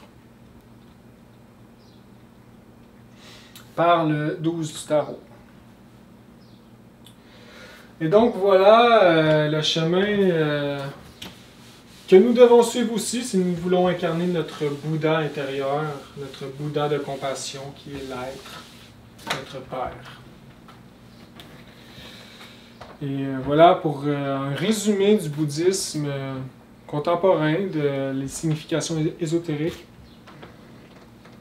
Et donc ici, on va finir par parler du maître, en fait, Gautama, hein, Bouddha, il a continué à travailler pour l'humanité. Après, il s'est auto-réalisé ici et il a donné la gnose, la gnose, qui était le bouddhisme de l'époque, au Népal et en Asie, qui s'est développé dans toute l'Asie, sous ses différentes branches, avec le temps, et qui était l'enseignement oral. Et donc, lui, il est parti, il a fait sa mission. Et donc, il est revenu, on sait qu'il est revenu, c'est le maître Samael hein, qui en parle. Il est revenu 50 ans après pour réunir ici l'hindouisme qui était dégénéré au bouddhisme. Ici, on parle du Bouddha Shakyatarya. Donc, c'était le Bouddha. Je ne sais pas exactement si c'est une réincarnation ou voilà, de la façon qu'il est revenu. On fait juste un retour rapide. Donc ici, il est revenu aussi en tant que Tsongkhapa. Ça, c'est le maître Samael qui en parle. Donc Tsongkhapa, qui est... ici, on parle d'environ en 1300 après Jésus. C'est un réformiste. Il a reformé le bouddhisme tibétain qui était en déclin à cette époque, au Tibet. Et donc voilà, il est connu, hein, le Bouddha Tsongkhapa, qui a reformé, en fait, c'est ça, le bouddhisme tibétain, qui l'a réélevé. Et il y a partie de la lignée aussi des Dalai Lama.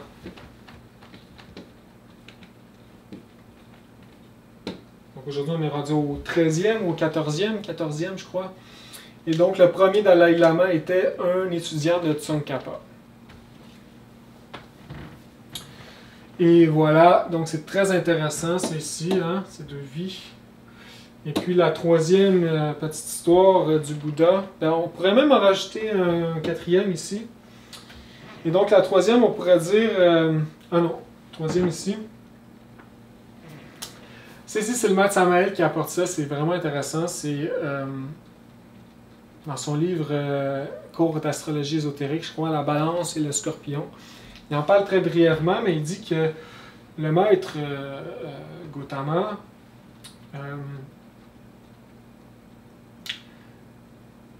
il a été envoyé parce qu'il était rendu à une très haute initiation, mais il ne l'a pas fait au complet. Il ne s'est pas rendu à Christ, je crois, de comment qu'il dit. Et puis il a été envoyé sur Mars, la planète Mars, qui est à côté de nous, qui existe les habitants, les Martiens.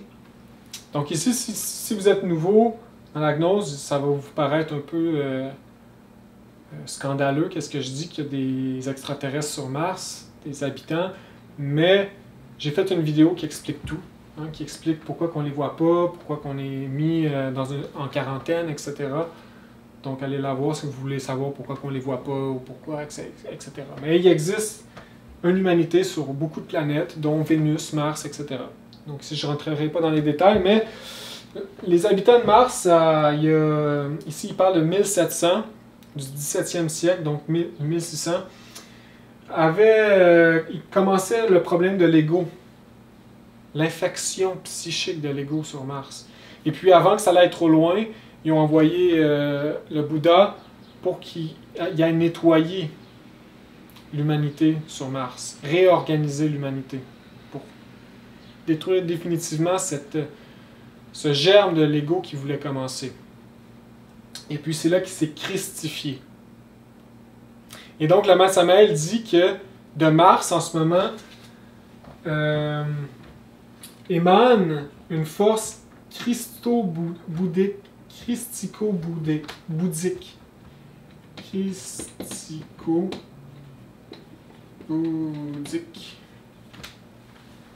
Qui nous influence, nous, par le scorpion, hein, parce qu'on sait que Mars influence le scorpion, qui est les glandes sexuelles, et le bélier, qui est la tête. Donc ici, le scorpion christique, l'énergie christique, et le sémen. Donc voilà. Ça l'influence à la christification aujourd'hui dans le Verseau. Mais le Bouddha, voilà, était faire une mission sur Mars et il a racheté l'humanité. À l'époque, il l'a nettoyé, on pourrait dire, il s'est christifié. Et c'était très intéressant, c'est s'il a fini son œuvre là, il est devenu Christ. Il a atteint le degré de Christ. Et puis, voilà. On va lire ici un petit extrait.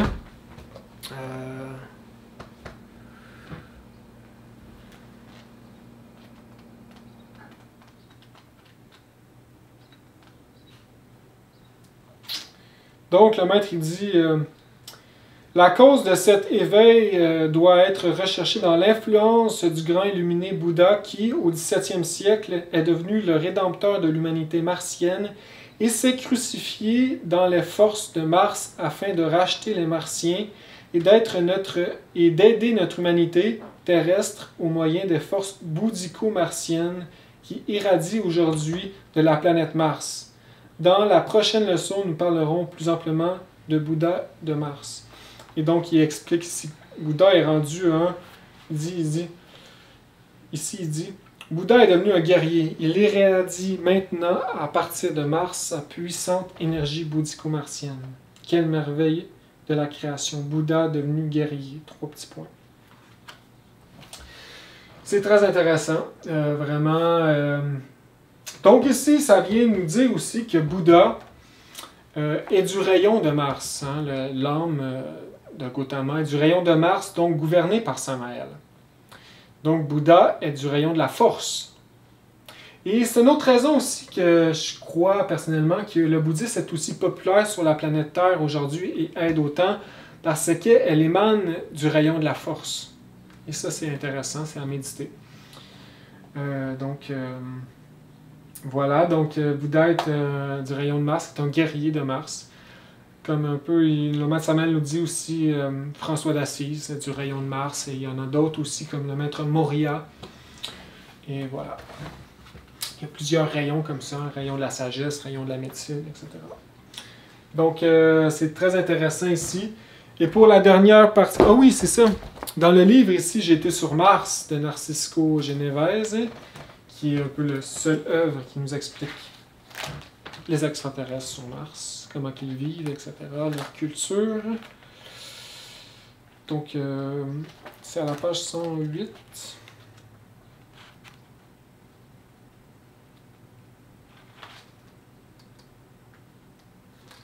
Donc ici, Science, chapitre Science et Industrie, il dit « Sur Mars, il n'y a pas de frontières, ni de partis politiques, ni de sectes religieuses. Depuis la lutte qu'ils ont menée il y a de cela 2000 ans, donc ici ils disent 2000 ans, ils mettent Samael le 17e siècle, donc peut-être qu'il y a une erreur quelque part, peu importe. On va passer par-dessus. Parce que ce livre-là, il y a beaucoup d'ambiguïté. Mais quand même, c'est un livre véridique, bien que imparfait. Donc ici, il y a de cela 2000 ans, pour la survivance commune et l'amorce de la réforme générale entreprise par Dany, tous les habitants de la planète se sont réunis en un seul bloc, ce qui a eu pour effet d'unifier les idéaux politiques, religieux et sociaux. Ils ont restauré des principes de base qui ont constitué un ciment granitique pour une structure solide qui a été capable de protéger un progrès ascendant impossible à contenir jusqu'à aujourd'hui. Donc c'est depuis la réforme générale entreprise par Danny. Et dans d'autres pages, ici, il parle de Danny comme étant le rédempteur et le sauveur de cette planète que les gens ont dans leur histoire sur Mars. Donc Danny est un personnage un peu comme le Christ pour nous aujourd'hui. C'est lui qui a apporté un nouveau départ, de nouveaux jours glorieux. Et dans l'histoire de Mars, Danny est un personnage important. Donc ici, on voit ici, c'est en fait le Bouddha. Donc c'est très intéressant, vraiment. Et puis pour terminer la quatrième partie que je rajoute comme ça ici spontanément, eh bien, dans le livre La vie des maîtres, le Bouddha fait son apparition à quelques reprises dans ce groupe de maîtres qui assiste ce groupe de scientifiques qui a écrit le livre. Et donc, par exemple, il y a ce groupe de scientifiques qui voyage guidé par quelques maîtres, arrive dans un lieu, dans un royaume où le roi, l'empereur, c'est un roi méchant. Voilà, qui n'a pas peur de condamner à mort ses habitants, etc., qui est terrible. Et puis, voilà, il les accueille quand même à bras ouverts, et, bref. Et puis là, il arrive au souper, et puis un maître, je crois, qui commence à faire un discours grandiose, et puis qui commence à parler du Christ, du man Jésus, etc. Puis là, l'empereur, fâché, il dit « Comment oses-tu parler du Christ et de nous sommes bouddhistes ici, et comment oses-tu parler contre le Bouddha, etc. » Donc là, il sonne l'alarme et les gardes arrivent pour les assassiner, pour les tuer, pour les emprisonner. Et puis c'est là que le Bouddha apparaît en premier. Et puis il apparaît comme une lumière. Et puis là, vraiment, il arrive des dimensions supérieures de la nature. Et puis là, il y a une lumière éblouissante. Et puis là, de la lumière, il y a une voix qui sort, qui frappe en fait par la parole le roi. Puis là, il frappe. Et comment oses-tu parler contre le Christ, cette religion universelle, blablabla. Bla, bla, bla. Et donc, lui, il abasourdi. Puis là, il apparaît vraiment, le Bouddha, il continue à lui faire le sermon de sa vie. Et puis là, il dit « Bouddha et Christ ne font qu'un ». Puis là, le Maître Jésus, il vient, etc. Et puis, c'est merveilleux. Et puis, à la fin, voilà, il s'en va par la porte avec le Maître Jésus. Et il dit même qu'il ouvre même pas la porte, il fait juste passer à travers. Donc, c'est une autre anecdote que le Bouddha est apparu dans notre histoire et qui est écrit dans le livre.